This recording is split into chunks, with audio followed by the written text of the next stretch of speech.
Hello guys, আসসালামু আলাইকুম। আজকে আপনাদের সাথে শেয়ার করব বাহরখানি বা সুকারুডি, কে কোনটা জানেন জানি না, মানে কি নামে কার কাছে পরিচিত জানি না।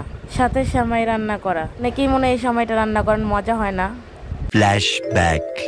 কি আপনাদের সাথে শেয়ার করব মজা করে সেমাই রান্না। তার জন্য প্রথমে এই জায়গায় নারিকেল কুড়িয়ে নিয়ে, নারিকেল না দিলে টেস্ট আসে না, তাই নারিকেল দেওয়া হচ্ছে। এখানে আমি দুইটা জিনিস রান্না করব, এই জন্য নারিকেল একটু বেশি নেওয়া হয়েছে।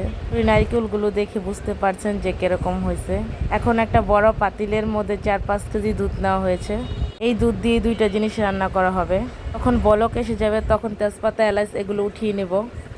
তারপর এখানে রেখেছি কাঠবাদাম। কাঠবাদামটা আমার অনেক পছন্দের। একটি প্যানে আমি সুন্দর করে সেমাইগুলো ঘি দিয়ে ভেজে নিয়েছি। ঘিটা অপশনাল, ঘি ছাড়াও আপনারা ভাজতে পারেন। দেখেন, সেমাইটা লাল লাল হওয়া পর্যন্ত ভাজতে হবে, তাহলেই টেস্ট আসবে অনেক মজার। সেমাই খেতে চান না, কারণ সেমাইটা মজা হয় না, ভেজে নিলেই মজা হবে। এইটাই আমার সিক্রেট। দুধটা এখনও জাল করা হচ্ছে, কারণ যত দুধ জাল করা হবে তত মজা লাগবে। এখন নারিকেল দেওয়া হচ্ছে।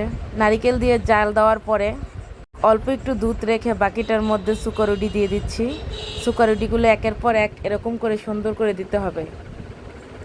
একবারে দিলে এগুলো নষ্ট হয়ে যাবে, এই জন্য একটা একটা করে সুন্দর করে দিতে হবে। দেখেন, নারিকেলগুলো উপরে বেশি বেশি আছে, অনেক সুন্দর দেখা যাচ্ছে।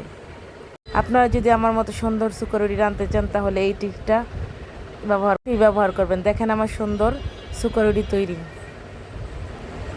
যতটা ডেলিশিয়াস লাগতেছে, খাইতে আরও বেশি মজা ছিল।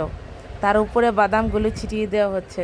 বাদাম ছিটিয়ে দেওয়ার পরে দেখেন কত সুন্দর দেখা যাচ্ছে। এখানে আপনারা অবশ্যই বানিয়ে খাবেন। তারপর যেই বাকি দুধটা রাখা হয়েছে, তার মধ্যে সেমাইগুলো দিয়ে নাড়তে থাকবেন।